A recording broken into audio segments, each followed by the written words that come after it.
En RD Congo, des militants du collectif citoyen Lucha ont été interpellés par la police alors qu'ils protestaient contre le maintien de Joseph Kabila au pouvoir.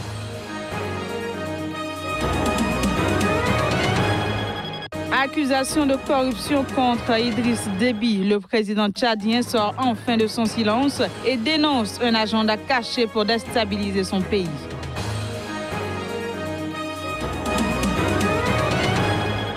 Puis le 5e sommet Union européenne-Afrique s'ouvre en Côte d'Ivoire jeudi. Il portera notamment sur les questions d'immigration et de sécurité.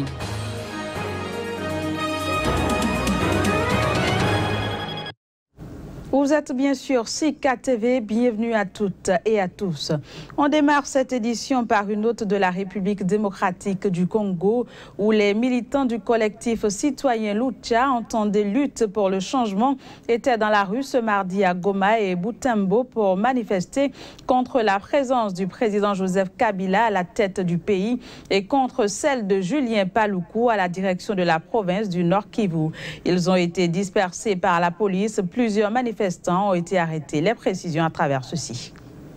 Goma, le chef-lieu de la province, et Butembo, autre ville importante du Grand Nord de la République démocratique du Congo, ont été le théâtre d'échauffourées entre forces de l'ordre et une vingtaine de membres de la Lucha ce mardi.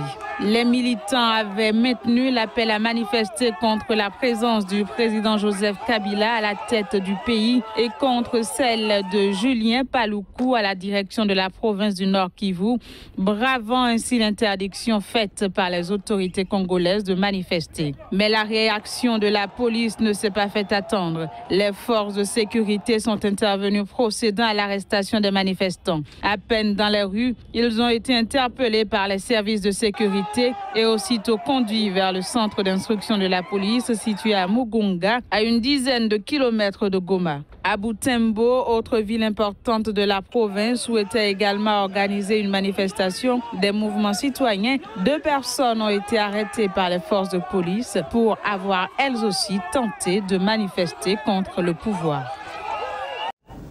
Le président tchadien s'est exprimé mardi sur les accusations de corruption qui pèsent sur lui. Et pour Idriss Déby, ces accusations sont en réalité le signe d'un agenda caché qui aurait pour objectif de déstabiliser son pays et sa personne. Reportage. Le président tchadien rompt enfin le silence dans l'affaire de pot de vin. Idriss Déby dément farouchement cette accusation, affirmant n'avoir jamais été corrompu. Il a par ailleurs dénoncé un agenda caché pour détruire le Tchad ainsi que sa personne. Idriss Déby s'est exprimé sur le sujet à l'occasion de la journée nationale de prière pour la paix au Tchad mardi. Le chef d'État tchadien a en outre demandé à connaître l'identité des entreprises qui ont travaillé au Tchad ou partenaires pouvant lui reprocher d'avoir touché un jour un seul dollar de pot de vin. Il aurait été corrompu avec de l'argent que lui aurait versé une entreprise chinoise par le biais de l'ancien ministre des Affaires étrangères du Sénégal, Cheikh Tidiane Gadio. Ce dernier est inculpé aux États-Unis pour fait de corruption. L'ancien chef de la diplomatie sénégalaise est accusé notamment d'avoir versé des millions de dollars à des dirigeants tchadiens et ougandais afin d'accorder des droits miniers et pétroliers à une entreprise chinoise en 2014 et 2016. L'ancien ministre sénégalais a bénéficié d'une liberté provisoire après avoir passé 10 jours dans une prison new-yorkaise aux États-Unis. Une première audience dans cette affaire est prévue pour le 18 décembre prochain. La Côte d'Ivoire accueille mercredi et jeudi le 5e sommet Union européenne-Union africaine. Il se penchera principalement sur les questions d'immigration et de sécurité avec l'ambition de donner un meilleur avenir à la jeunesse africaine. En tout, 83 chefs d'État et de gouvernement et 5000 participants des pays d'Afrique et d'Europe ainsi que de l'ONU et des organisations internationales sont annoncés à Abidjan. Voici le reportage. L'immigration et la sécurité seront au cœur du 5e sommet Europe-Afrique qui se tient mercredi et jeudi à Abidjan, où sont attendus 83 chefs d'État et de gouvernement. Quelques 5000 participants venus d'Afrique et d'Europe doivent prendre part à ce 5e sommet Union européenne-Union africaine dans la capitale économique ivoirienne, Abidjan. Le scandale de la vente des migrants africains comme esclaves en Libye sera abordé lors de cette rencontre. Mardi à Ouagadougou, le président français Emmanuel Macron a annoncé qu'il proposerait au sommet une initiative euro-africaine pour frapper les organisations criminelles et les réseaux de passeurs qui exploitent les migrants en Libye. La question de la sécurité et des menaces terroristes devrait également être abordée par les chefs d'État et de gouvernement, alors que l'Afrique de l'Ouest notamment connaît depuis quelques années une montée en puissance des groupes djihadistes. Les chefs d'État devraient aussi appeler à une plus grande coopération militaire au niveau des renseignements, tout en demandant à chacun de faire plus d'efforts en matière de lutte contre le terrorisme. Et pendant ce temps, en Libye, les autorités basées à Tripoli, en coordination avec l'Organisation internationale pour les migrations, ont procédé mardi au rapatriement par avion de 140 migrants nigériens. Plaque tournante pour les migrants qui tentent de rejoindre l'Europe par la mer. À la recherche d'une vie meilleure, la Libye est particulièrement sous le feu des critiques. Depuis quelques semaines, après la diffusion d'un documentaire montrant des migrants africains vendus comme esclaves près de Tripoli. Les images. L'Organisation internationale pour les migrations a fourni mardi un avion spécial pour le rapatriement volontaire de 140 migrants clandestins originaires du Nigeria. Parmi eux, 70 femmes et 28 enfants. Avant d'être acheminés vers l'aéroport, les migrants ont reçu des documents de voyage temporaires, des chaussures, un survêtement, de l'eau et de la nourriture au centre de rétention pour migrants clandestins de Tariq al-Sika, dans le centre de Tripoli. Il s'agit du rapatriement volontaire de 140 migrants de nationalité nigériane. Ils sont amenés à l'aéroport international avec la coopération de l'Office international pour les migrants qui leur a préparé un avion. Parmi eux, il y a environ 28 enfants et 70 femmes. Les opérations de rapatriement devraient s'intensifier pour passer à 4 vols par semaine contre 2 actuellement, selon les responsables libyens qui ont indiqué que depuis début 2017, 9 700 migrants ont été rapatriés depuis le centre de rétention de Tariq al-Sika. Environ 9 700 migrants clandestins doivent être renvoyés chez eux depuis les centres de la branche de Tripoli, en accord avec l'Office international pour les migrations. Si Dieu le veut, le mois prochain, il y aura 4 trajets en 2 semaines. Mardi, l'Organisation internationale pour les migrations et le Haut-Commissariat de l'ONU pour les réfugiés ont évoqué une catastrophe humanitaire colossale en cours pour les migrants placés dans les centres de rétention en Libye. Ces organisations ont affirmé vouloir y remédier en vidant ces centres où se trouveraient environ 15 000 personnes en organisant, entre autres, des rapatriements par avion dans les pays d'origine. Direction le Mali, où Mamadou Ismaël Konaté, ministre de la Justice, a rendu le tablier en présentant sa démission au chef du gouvernement ce mardi. Il a été remplacé par Amidou Younoussa Maïga, un magistrat à la retraite. Cette démission intervient quelques heures seulement après l'arrêt de relax de la cour d'appel de Bamako dans l'affaire dite Rasbaf.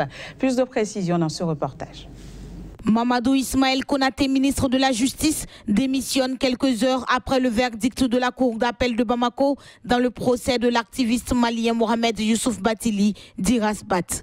Monsieur Konaté, dans sa lettre de démission, dit prendre acte et mesure tout le sens de l'arrêt de relax de la cour d'appel dans l'affaire dite Rasbat.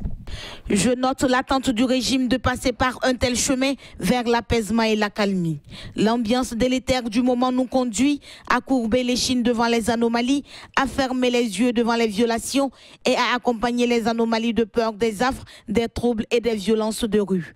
Mais le régime en donnant écho à une telle vertu se sauve sans la République, affirme le ministre démissionnaire qui explique que l'action d'un ministre de la Justice vise à suivre l'application des lois et des règlements et poursuivre le non-respect et leur violation, le cas échéant. Même si tout semble montrer que sa démission est liée au verdict de la Cour d'appel dans l'affaire Asbat qui comparaissait ce lundi devant le tribunal pour incitation à la désobéissance des troupes, de nombreux observateurs avaient déjà révélé un certain malaise au sein du gouvernement. En effet, le torchon brûlait depuis quelque temps entre le ministre démissionnaire et son homologue des affaires foncières et du domaine de l'État, Mohamed Ali Batili. Ce dernier était sorti publiquement pour défendre son fils Mohamed Youssouf Batili d'Irasbat et avait fait savoir qu'il serait l'ennemi de quiconque voudrait du mal à son enfant. À cela s'ajoute une plainte portée contre le ministre Batili et son fils par le procureur de la commune 4 de Bamako, soutenu par l'association malienne des procureurs et poursuivant. Mamadou Ismaël Konaté démissionne, mais reste maintenant à savoir si sa démission suffira à résoudre le profond malaise qui s'est installé depuis fort longtemps entre les membres du gouvernement d'Abdoulaye Idrissa Maïga. Une perquisition a eu lieu mardi au siège de groupe nucléaire Areva dans la banlieue parisienne. Ceci dans le cadre d'une enquête sur une opération de vente présumée douteuse d'uranium nigérien baptisée Uranium Gate. Reportage.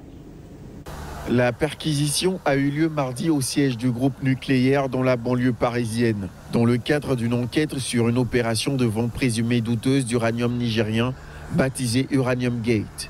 Areva confirme une perquisition ce matin dans le cadre d'une enquête préliminaire, a déclaré un porte-parole du groupe sans donner d'autres détails. Areva collabore étroitement avec la justice, a ajouté cette source à propos de la perquisition menée au siège d'Areva. Une source judiciaire a aussi confirmé une perquisition sans précision dans quelle enquête elle était diligentée. Selon des sources proches du dossier, l'enquête porte sur une affaire de courtage d'uranium nigérien remontant à plusieurs années et qui s'était traduite par des pertes pour Areva. Cette affaire baptisée Uranium Gate fait l'objet d'une enquête préliminaire en France. Au Niger, le Parlement avait annoncé au mois de mars son souhait d'enquêter sur cette vente à la demande de l'opposition et un collectif d'ONG a déposé une plainte contre X.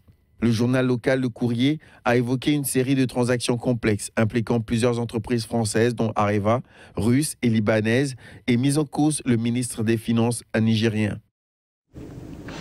Quelques heures après l'investiture du chef de l'État Uhuru Kenyatta pour un second mandat, le chef de file de l'opposition kenyane Raila Odinga a assuré qu'il prêtera lui aussi serment le 12 décembre prochain comme président du Kenya. C'était lors d'un rassemblement dont voici les images.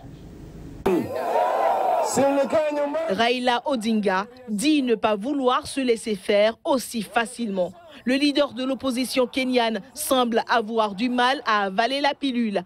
L'investiture du président Uhuru Kenyatta mardi lui inspire un rebondissement. L'homme refuse toujours de reconnaître la victoire de Uhuru Kenyatta. Alors même que se déroulait la prestation de serment, la police a dû disperser des opposants souhaitant organiser un rassemblement. Après avoir boycotté la présidentielle d'octobre, Raila Odinga annonce à son tour sa propre investiture pour le 12 décembre en tant que président du Kenya. Le 26 octobre, les élections étaient une parodie. Nous ne les reconnaissons pas. Voici pourquoi notre première étape est de dire que Uhuru Kenyatta n'est pas le président du Kenya. Nous ne voulons pas prêter serment comme Besigye. Nous voulons prêter serment comme Mnangagwa. Nous allons prêter serment, puis nous irons au palais présidentiel le même jour. Le 12 décembre, l'Assemblée du peuple du Kenya va me déclarer président. À coups de gaz lacrymogène, de tirs de semonces et de tirs tendus, les forces de l'ordre ont joué au chat et à la souris avec des groupes d'opposants. Depuis plusieurs semaines, Odinga a promis de poursuivre une campagne de désobéissance civile, suivie de manière inégale par ses partisans.